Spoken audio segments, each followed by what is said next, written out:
Good morning, everyone. Thank you so much for joining us. We're going to allow folks to join in and we will get started here in just a bit.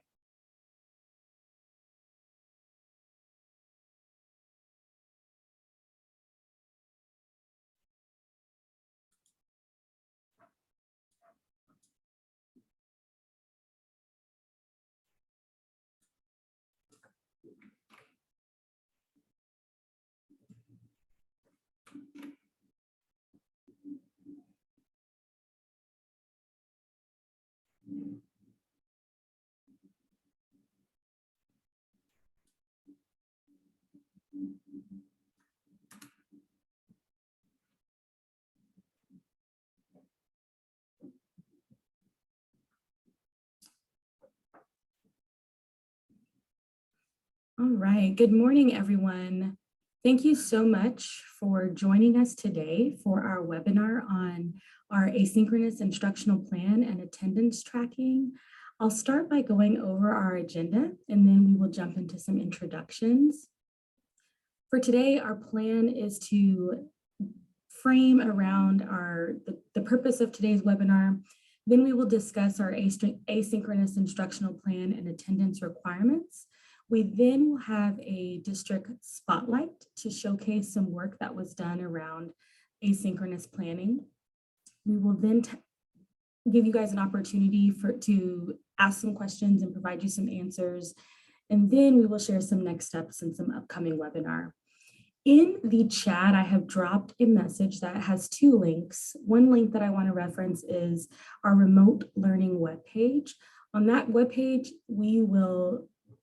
that's where you can find all of the materials that are referenced today. We will be uploading this slide deck and recording of today's session later on this week. So for anyone who was unable to attend from your team, or if you want to review some pieces from today's session, please reference that webpage to access materials for today.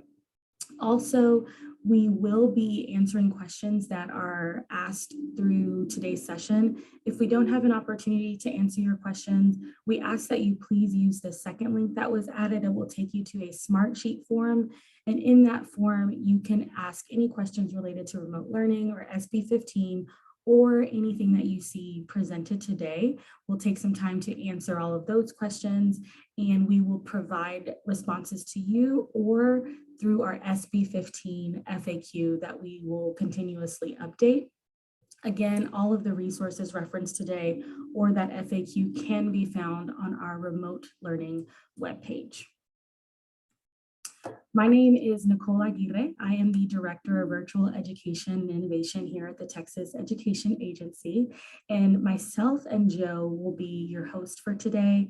We also have another director from the agency. His name is Roland Antoine, and he is our Director of Teaching Learning Technology Services. I apologize, I had to write it down to remember those pieces. He will be here today to offer support around some of the technical pieces and some of the best practices associated with asynchronous attendance taking.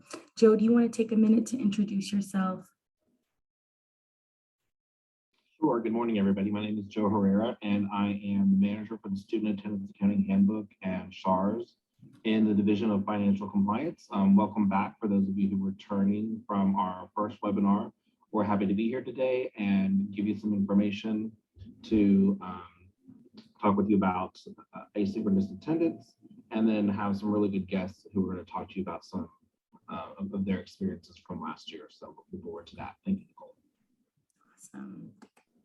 And again, Joe will drop into the chat a link to our Smartsheet forum. You can also use your phone to scan this QR code. It will open a web page that will take you directly to the forum for you to enter all questions that you have related to our session today or any other questions related to SB 15 and remote learning that you have. We'll go into our webinar framing for today. So this webinar will provide you with an overview of the asynchronous instructional plan requirements, as well as best practices for ADA asynchronous attendance tracking. So we're going to jump right in to get started with some of those pieces. We'll start by going over the asynchronous instructional plan and the attendance requirements, Joe's going to take a deeper dive into some of the requirements around the asynchronous plan and the requirements that have been set forth by the agency. These are all described in detail in our proposed SAW language, which can also be referenced on our website. I will drop that link in the chat in case you would like a more detailed description around that. Take it away, Joe. Thank you, Nicole. So this slide sort of outlines three of the requirements for asynchronous attendance for funding. And we'll look at this slide and then another one that sort of outlines the requirement 3. But there are 3 main requirements. The first requirement has to do with attendance taking. So measurement frequency is daily and must occur from 12 a.m. to 11:59 p.m. every day that your campus is open. But, and I want you to sort of hear this, if you want to narrow that daily time window down, you can, as determined by your local plan. So while you have a 24-hour window to capture asynchronous attendance, you can narrow that window down if that best meets your LEA's needs, to not have to try and unintentionally hunt for kiddos in a 24-hour window. Daily measurement options for attendance include the following: daily progress in the learning management system, or the LMS, that confirms students' access to instruction as defined by your plan. It can also be daily check-in via the teacher-student interactions that confirm the student access to instructions, also as defined by your plan. And it could also include the completion of the turning in of an assignment from the student to the teacher. And that can either be via online through the LMS or through email. LEAs must maintain documentation to support the daily attendance the student has earned. The locally defined student attendance measure will establish daily attendance. So again, your local plan will establish how you're taking attendance daily. A student will be considered absent if the student does not have documented engagement in one of the 3 areas mentioned above during the window that you define as your school day. So again, you have a 24-hour day, but if you narrow that window down, you can do so with your plan. A teacher or campus representative will input the student's daily attendance into the student information system for the asynchronous method of attendance and instruction, and those students will be marked as remote asynchronous present. Again, students will be marked remote asynchronous present.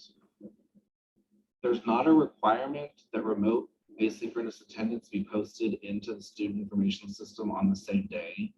And that requirement is not there because LEAs can, again, choose to have that 24-hour window. So sometimes getting attendance in when you have a 24-hour window, getting it all in the same day is difficult. So when you're evaluating and writing your plan, you want to think about those sort of opportunities as well. LEAs are free to develop policies and procedures that work best for their campuses. And again, that is a policy and a procedure that you'll post out. And we'll talk about that in requirement number 3. Requirement number 2 has to do with the amount of instruction that students are provided. A minimum of 240 instructional minutes is still required. So a student must be offered the equivalent of 4 hours or 240 instructional minutes of daily instruction to be considered full-time.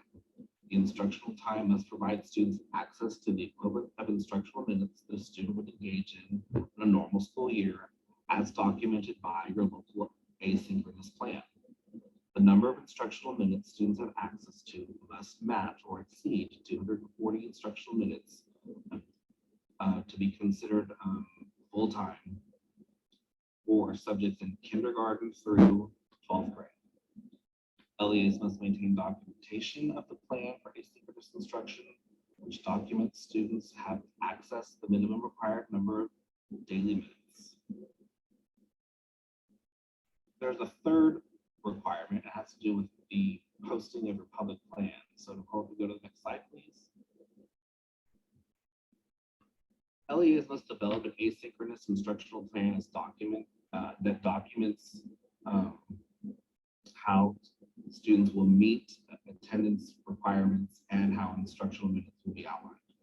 The asynchronous instructional plan must include the following: the instructional schedule, description of how students engage in instructional materials asynchronously or through a combination of synchronous and asynchronous instruction that demonstrates 240 instructional minutes are being provided.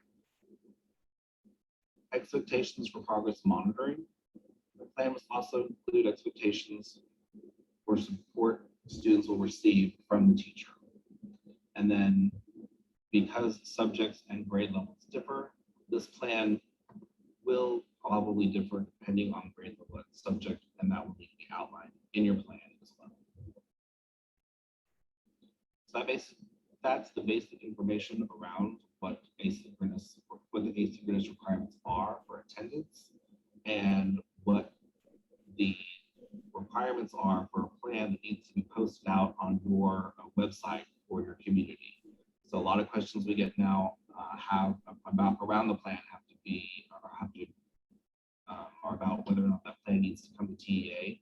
That plan doesn't need to be come to TEA or be approved by TEA, but it does need to be posted out on your LEA website and work.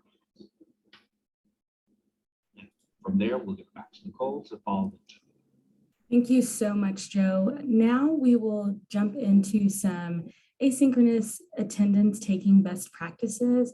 I'm going to pass it over to our Director of Learning Technology Services, Roland, and he will walk us through some of these best practices.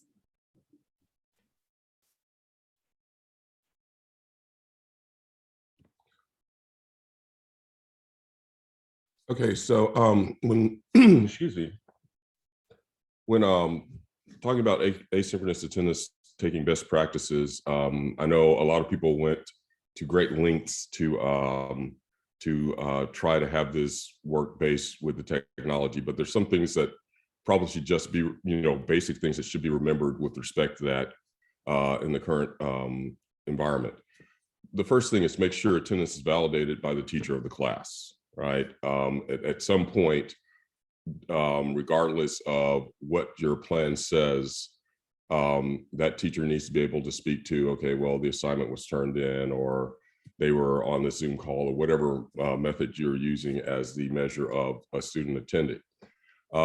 Ensure attendance is recorded in the system of record by your local attendance owner.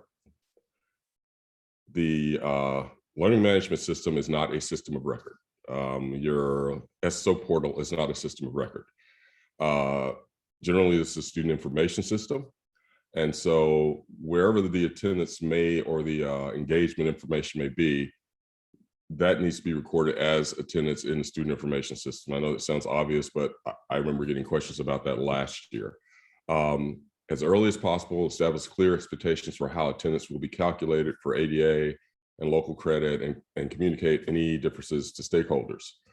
So when you determine the pieces of your requirement 2, you need to make sure that everybody knows what that is, so no one is confused about, well, what constitutes attendance. Evaluate the impact of tracking requirements on teachers, attendance clerk workload, and get input if possible. This is where technology could make it real simple or make it overly complicated. So make sure that you're getting feedback from, once you decide what what defines attendance in my district, make sure that how that gets discovered and reported is something that does not create increased workload on your teachers and attendance clerks. And where possible, use LMS data, dashboard, streamline attendance tracking. So anything that can present the global attendance picture across all of the people that have to work with it would be useful in that case, if that is something that is possible based on what you have available. All right, and Nicole, back to you. Thanks so much, Roland. Now we're going to move into our district spotlight. For today's webinar, we have invited Aldine ISD to join us to share about their asynchronous instructional plan and around what they did to capture asynchronous attendance. And so we have Dawn Rodriguez. She is the Chief of Strategic Initiatives and Accountability, and she has Mark Moreno from her team who will be joining us today to share more about the work happening in Aldine ISD. So I will pass it over to you, Dawn. Good morning, everyone. Thank you, Nicole, for the introduction. As Nicole mentioned, we are from Aldine ISD, and we are happy to be here this morning and share with you some of the work that we did last year around asynchronous instruction and attendance taking. So I wanted to start by providing a little context for those of you who may not be familiar with Aldine ISD.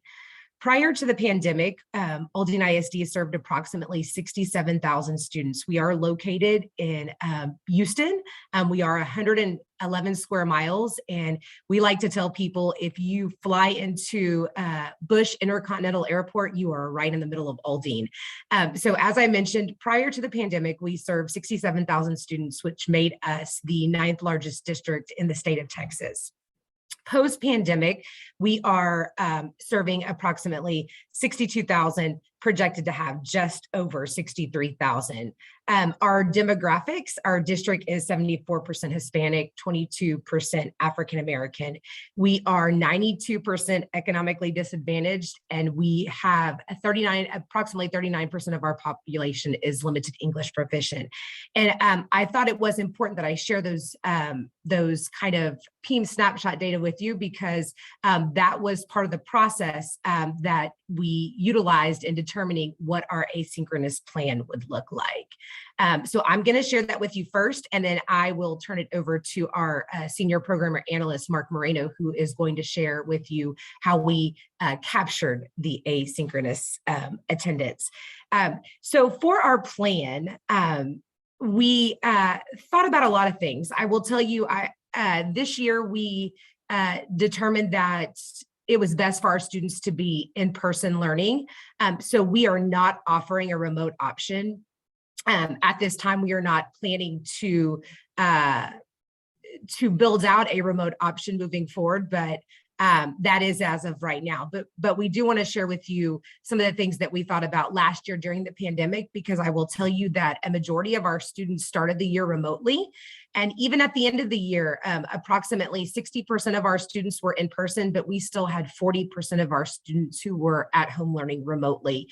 And at the secondary level, I'll tell you that was actually reversed. So we had approximately 60% of our students at the secondary level, middle school and high school, learning at home. So the things that we thought about in the creation of the plan were how we were going to serve students and make sure that they were getting their minutes of instruction daily, but also having an opportunity to interact with their teachers. So I will not cover the whole schedule with you, but I will tell you that we laid out for students the expectations for the minutes of instruction. We realized that it was more important for our students to be self-paced. And so we didn't offer blocks of time that students were to be logged on to a specific subject, but we did tell them that this is how you were to engage asynchronously in the instruction. And so the way that we laid out our daily schedule, it equated to approximately 300 minutes overall for a student to be interacting asynchronously in our learning management system with the material. And then the other opportunity that we provided students synchronously that was very important was the small group interactions that, based on the assignments, our educators would go in and look at how students were performing on assignments. And then they would reach out to our students to say, we need to see you in small group instruction. And so that would vary from week to week based on student needs. And then we also made sure that our teachers were having opportunities daily through office hours to interact with students who may have had questions about the instruction that they were and the content that they were going through asynchronously. I will tell you that our plan changed throughout the year just a bit. based on student needs, based on teacher needs. We found that we were able to provide more opportunities for students to interact synchronously with their teachers based on needs, the more data that we were collecting through our learning management system. For our students with disabilities and our special populations, we also had additional accommodations built in to our system to make sure that they were getting additional synchronous opportunities to interact with their teachers. I will tell you that in order to provide our teachers support, because we had a variety of options for teachers. We had some teachers who were just teaching virtually. We had some teachers that were teaching just in person. And then we also had some teachers who were doing a hybrid mix. So they had some virtual classes and some in-person classes. And so we spent a lot of time, and when I say we, the district, specifically our teaching and learning department, spent a lot of time on creating an internal hub where teachers could go to learn about how to interact with the technology, being the learning management system, being some of the activities that they were placing in the learning management system, how they were calculating grades, how that they would hold Zoom conferences, what were best practices in an asynchronous environment to make sure that you were still having daily checkpoints, if you will, with your students.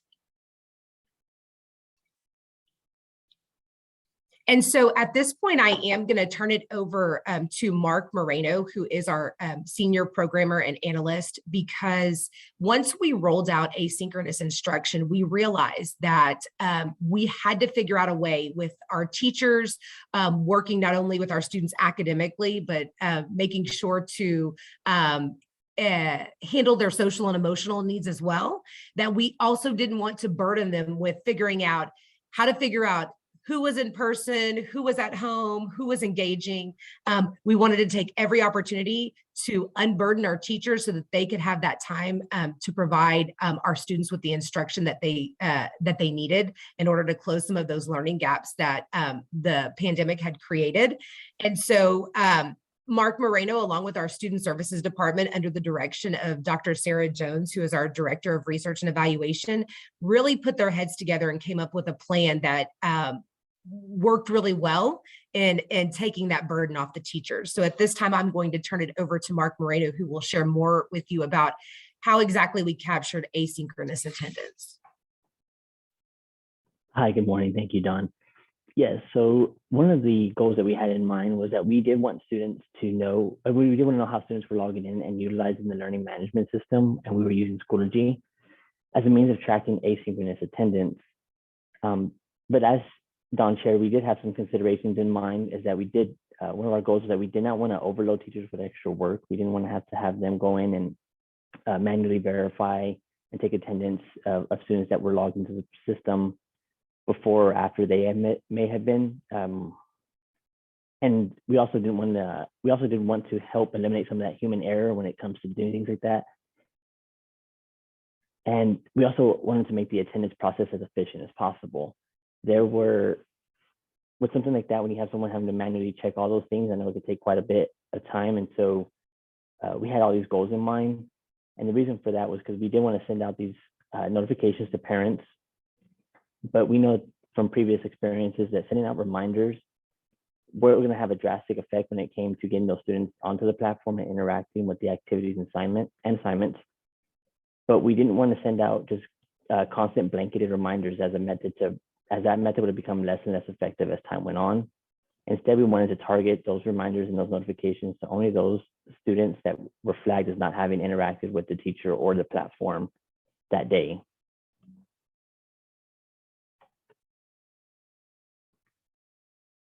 So the first step that we went through was we started to identify how we're going to do this. And after going through all the different resources that were made available and working with our teacher and learning department and our student services department, we decided that the best avenue to reach this goal would be to use the Schoology School Analytics Export Report. And for those of you that are unfamiliar with this report, you can run this at the top. You'll have a tools option and you can select down usage analytics, actions, and then export report. and anyone can have access to this. It is limited to what would export out is limited to what you have access to. So your campus principals will only see the information, the data for their campus. And so if you're wanting to use this for your district, you will want to be a district user and you can view the data for the entire district.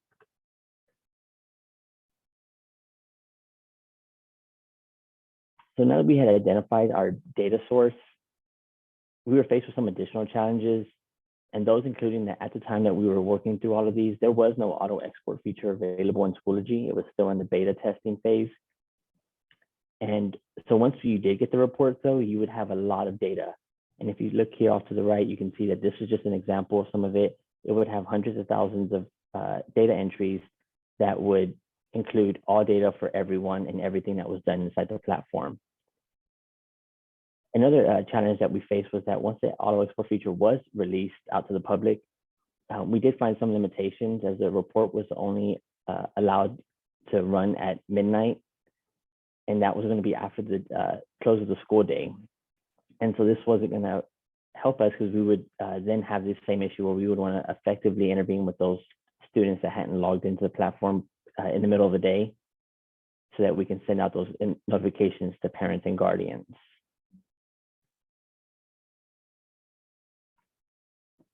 So with this in mind, we came up with a solution. We wrote out some custom code that would allow us to run this export in an automated fashion, and it would download the corresponding file. This process was automated and ran twice a day, once at 2 p.m. and then another time at 2 a.m. And this allowed us to capture all activity in the Schoology platform leading up to that 2 p.m. time.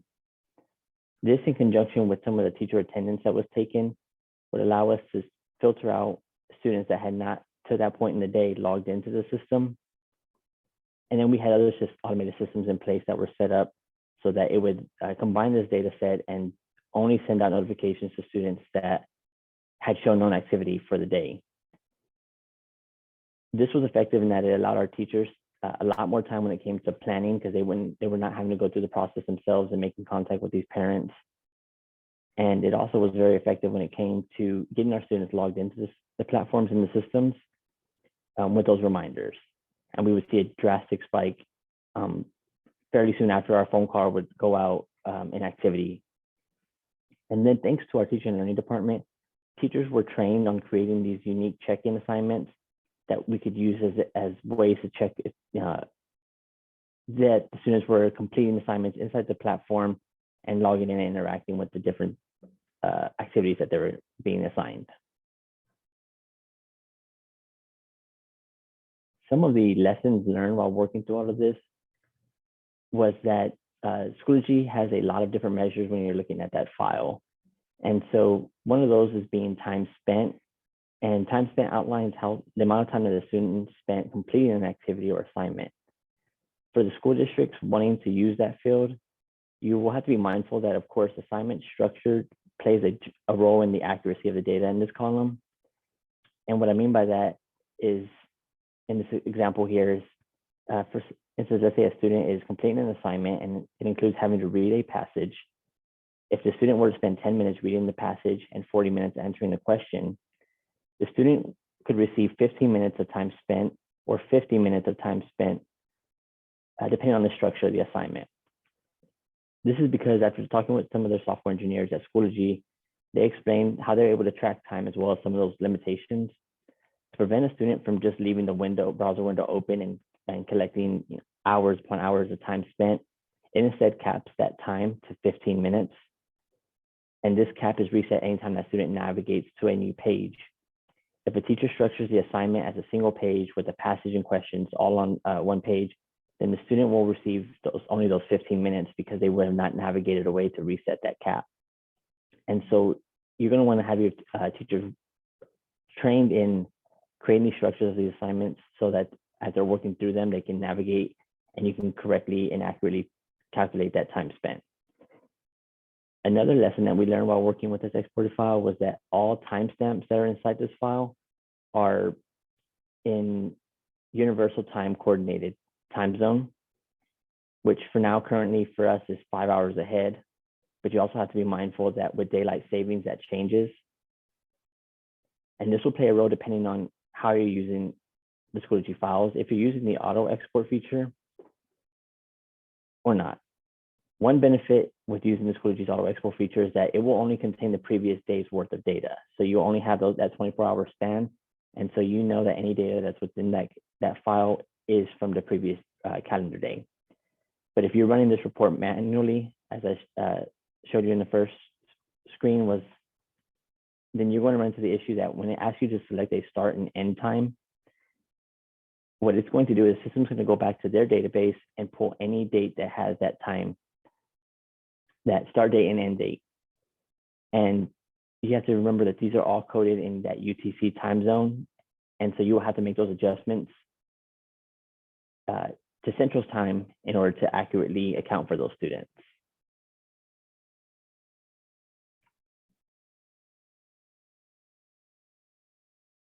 And so while you're working through all of this, some things you're going to want to talk through is some of these implementation questions that we went through is how is your district going to use the exported report from Schoology? As this does capture everything, you're going to have all activity for every parent, teacher, student, campus administrator, anyone that can create an account under your district will have this activity will be on there.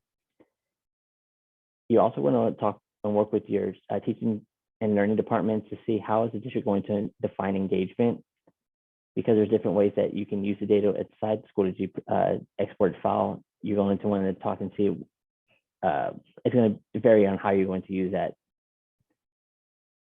Also, how does your student services send the data to Schoology? This is going to change a lot when it comes to if the way your LMS is going to set up in your environment. Which brings us to the last thing, when you're setting up your environment, it also is going to change how your roles and everything exports out in the final file.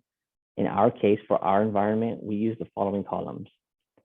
Role name was the first column that we would pull out of there, and it would identify if the data that we're looking at for that role is for a teacher, a student, a parent, or a campus administrator.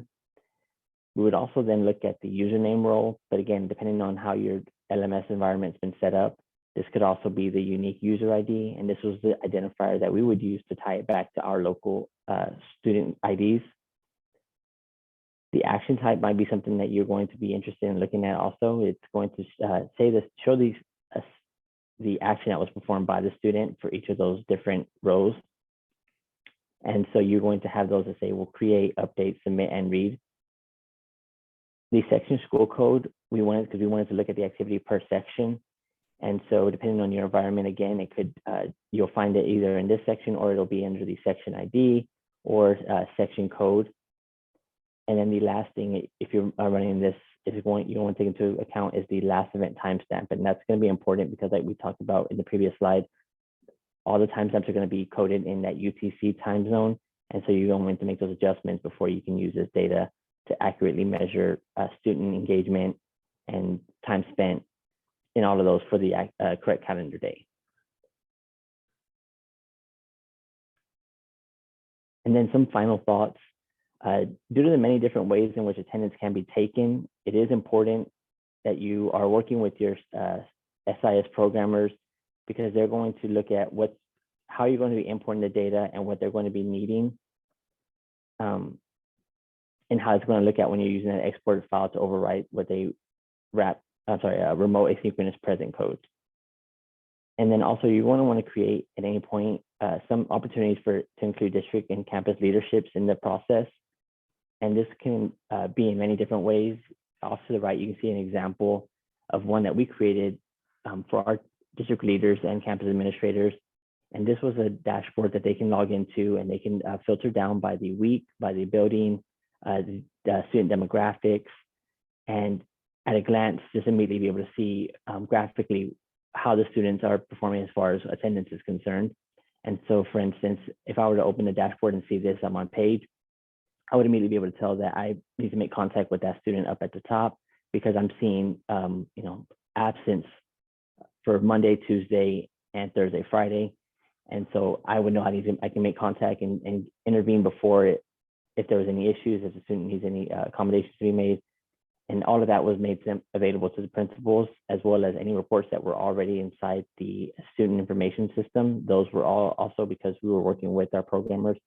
Everything matched up. And so they had a few different ways to pull any of this data to review and to make some adjustments to how they were running their campuses or making contact with parents. And I do just want to conclude by saying, I think that Mark's mention of the dashboards was a critical piece in the whole attendance process. So we didn't want to burden our teachers, but we wanted to make sure that we were able to intervene with students at the campus level. And so through the creation of these dashboards, not only were district leaders able to see which campuses needed additional support, but campus principals were able to see who needed additional support, and they were able to leverage their Aldine Cares teams and their crisis intervention teams, which we created on campuses, so that we were able to make sure that students were interacting with the system, but again, not taking our teachers away from the important task that they have, which was educating our students. We were able to get counselors, assistant principals, interventionists involved as well. Thank you so much for walking us through your journey at Aldine ISD around asynchronous attendance tracking and your asynchronous instructional plan. We will now be moving into our Q&A, and I'd like to start with asking questions directly to Aldine ISD that have come in through the chat or through the form. And one question that has come in is, can Aldine ISD tell us what SIS they are using, student information system that they are using? Yes, we use eSchool Plus as our student information system. eSchool Plus, thank you. Another question is, what was used for your dashboard?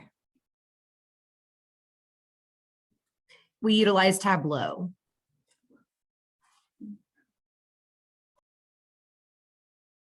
And then I see in the chat that there was a question around the system generating automatic reminders to parents if a student was absent. And Dawn has already gone in and answered yes, that they had another system based on the data collection, send out calls to students who are not interacting with the system by 2 p.m. daily. And then there was one other question that had come in. What number of minimum amount of minutes of engagement was considered enough to be counted present? I will say that that question in particular, from the agency standpoint, it's a local decision for you guys to determine what your asynchronous plan looks like for students. But did you have anything that you'd like to add, Dawn or Mark, around what you guys were considering enough student engagement to be counted present? So I think it was a combination of things.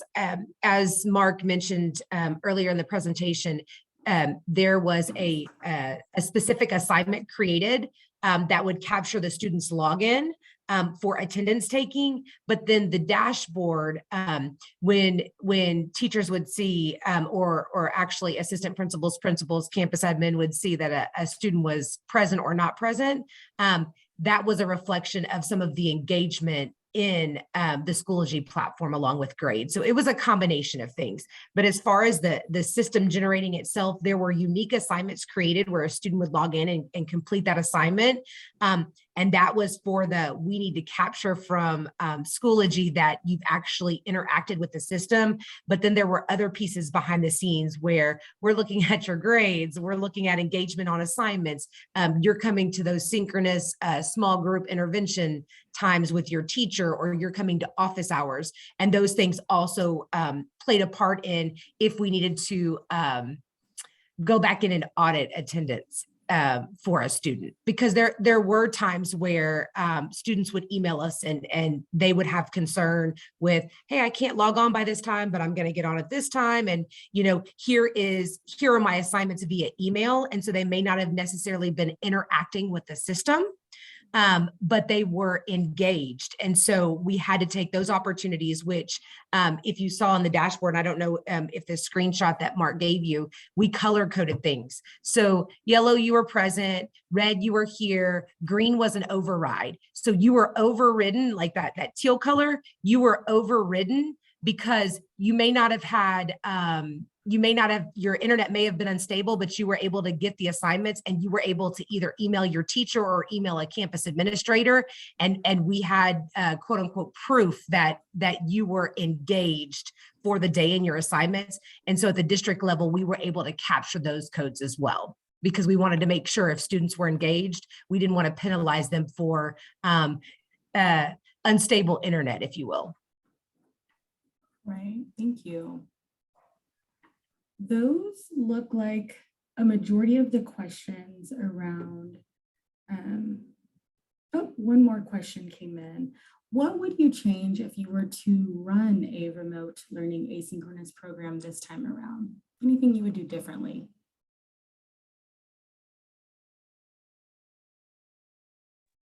Wow, that's a really good question. I think that we learned a lot the first year, right, when we all had to flip and go remote, and we spent that summer reflecting and building out a program that we felt would best support our students. I think anytime you can build in more opportunities for students who are struggling either academically or have some SEL needs, anytime you can build in additional opportunities to have them synchronously meet with a teacher would benefit the student, which is why this year we said we need our students in person, because we realize how important it is to have our students in person learning. So I would say that would be something that we might reflect on. And then also how we're providing opportunities for our teachers to engage with the platform. You know, we did the best we could in building out a hub that the feedback we received was very beneficial for our teachers and how they were interacting with the Schoology platform and helping their students asynchronously, but being able to provide even more opportunities for training, I think would have been beneficial for our teachers and for our students as well. Thank you. We will now switch gears. We're going to go into some questions around attendance and enrollment. One question that came in is, our campus would like to allow students to attend remotely, asynchronously, and count attendance. For example, some students would be on campus certain days, and then those same students may participate asynchronously on other days. Is this possible? And I can answer this question. So yes, this would be considered a hybrid program where students would be participating face-to-face and remotely on different days. You would just capture that attendance using the specific attendance codes. One thing I do want to point out is, again, anytime you're offering a local remote learning program, you'll want to ensure that both the LEA meets the criteria set within SB 15 and that all of the students participating in your local remote learning program meet the student eligibility requirements. Another question that we had come in was, on slide 3 of the requirements for the asynchronous attendance requirements, there was a lot of information that was given there. And is there a place where we can find all that information on the requirements in writing? And there is. I'm going to drop in the chat. I have a link for you guys ready to go. So everything from today's webinar will be posted on our remote learning webpage by the end of this week. But for the information that was presented by Joe Herrera this morning, all of that information can be found in our proposed SAW language, and I can drop that link in the chat for you. So that way, it's not letting me copy and paste that link. I will drop the link to the proposed SAW language, and you can access all of the requirements around those pieces there. Another question that came in was, and this is a question for Joe, can a student who is supposed to be scheduled for synchronous instruction make up attendance via asynchronous instruction?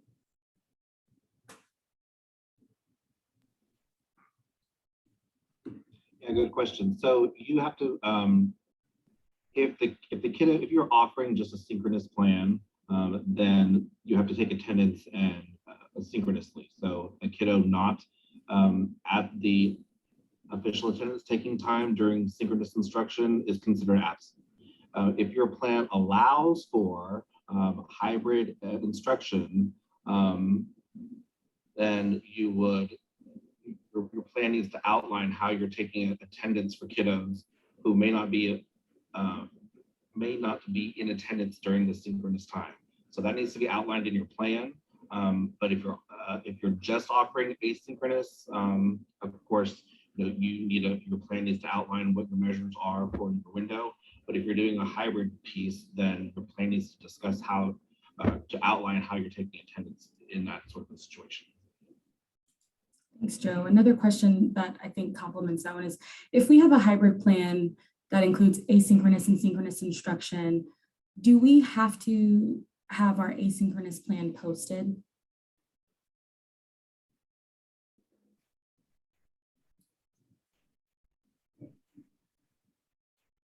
Sorry, yes, and that is part of the requirements that are written out in the Student Attendance Accounting Handbook that's proposed that you'll see out there. And then also, Joe, for the asynchronous instruction plan, if we have a local teacher performing the instruction, is the teacher required to be available online for a certain amount of time for the asynchronous instruction? Again, so that will need to be outlined in your plan. So if you're going to set those sort of parameters for teachers and the amount of time that they're going to engage with kiddos, then we'll need to see that in your plan that you create. Great.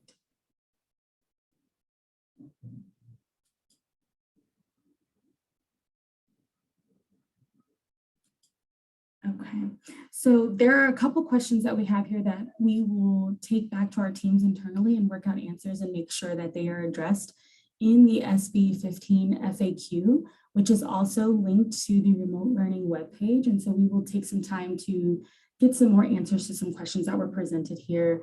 And again, I do want to note that all of the resources that are being presented and shared today, we will upload them to the remote learning webpage. So you will be able to access this presentation as well as all of the remote learning and SB 15 resources on the remote learning webpage. Some upcoming webinars that we do have in regard to SB 15. We have our next one scheduled for October 27th. It is our webinar on asynchronous instruction and learning management systems overviews. We'll then have one November 5th on synchronous instruction best practices. And then November 18th, we'll host our final SB 15 webinar around teacher professional development resources and best practices. So those are the upcoming webinars. The presentation, once it's uploaded to our webpage, will have the Zoom registration links hyperlinked to the webinar titles, as well as the TAA that was previously sent out in September. It also has the links to the webinars as well. So you can pre-register for those webinars and join us at a later date. Another slide that we've included here is, once this is uploaded, all of these links have been dropped into the chat today, except for the SB 15 FAQ and the remote conferencing guidance. I can drop those in here in just a bit, but these are all located on the remote learning webpage and will be available in this slide deck once it's posted.